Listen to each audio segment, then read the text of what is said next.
Tuna wachezaji ambao walipata majeraha na kuna wachezaji ambao hawakuonekana kwenye mechi dhidi ya Coastal Union. Kutoka kwenye idara yetu ya madaktari, nianze na kutoa ripoti ya wachezaji ambao wako kwenye matibabu sasa hivi. Mchezaji wa kwanza ni Yao Kwasi Atola, ambaye yeye sasa hivi, habari njema kwa mashabiki na wapenzi wa klabu yetu Young Africans, ameshamaliza period yake ya kuwa chini ya medical, kwa maana ya idara ya madaktari. Sasa hivi ameingia kwenye idara ya fitness chini ya kocha wetu wa fitness China. Kwa hiyo hii ni habari nzuri. Mchezaji anapotoka kwenye operation kubwa kama Yao, anakuwa na kipindi cha rehab, alafu anakuwa na kipindi hiko ambacho kinahusisha pia madaktari kumwangalia. Alafu baada ya hapo sasa, kitendo cha kuruhusiwa kutoka kwenye medical kwenda kwenye fitness ni hatua moja kubwa sana ya mchezaji kurudi kwenye pitch. Kwa hiyo habari njema kwa Kwasi Atola Yao, ameshaondoka kwenye idara yetu ya medical, amekwenda sasa kwenye fitness. Chances za kurudi kwa mujibu wa madaktari ni Januari mwishoni au Februari mwanzoni. Januari mwishoni au Februari mwanzoni. Idara yetu ya madaktari wanaamini Kwasi Atola Yao atakuwa ameshamaliza medical, ameshamaliza fitness, na mwalimu anaweza kumjoin sasa kwenye program za timu, mazoezi ya pamoja. Mchezaji mwingine ni Clement Mzize. Ameshafanyiwa operation yake, taarifa tumeshaitoa. Watu wanataka kujua muendelezo wake sasa hivi ukoje.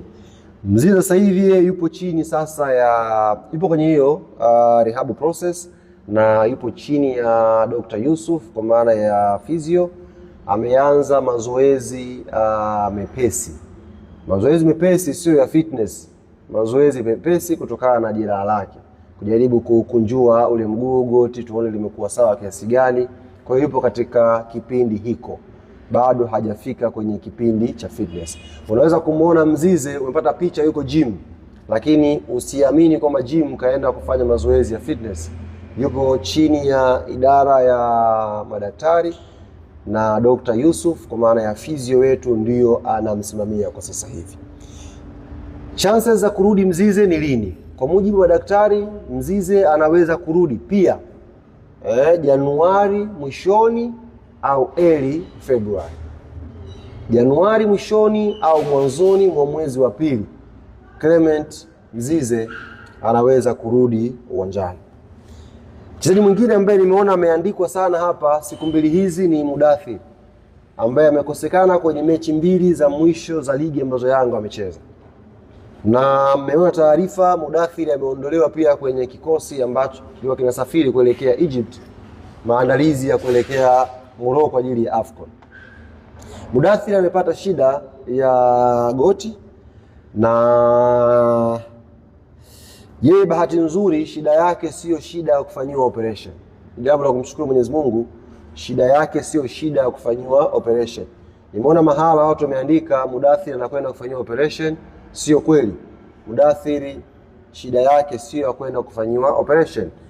Ziko namna mbalimbali za kitabibu ambazo madaktari wanaendelea naye, na Mudathir madaktari 100% wanaamini mwanzoni mwa mwezi wa kwanza, panapo majaliwa Mwenyezi Mungu, atakuwa amesharejea 100% kwenye utimamu wake.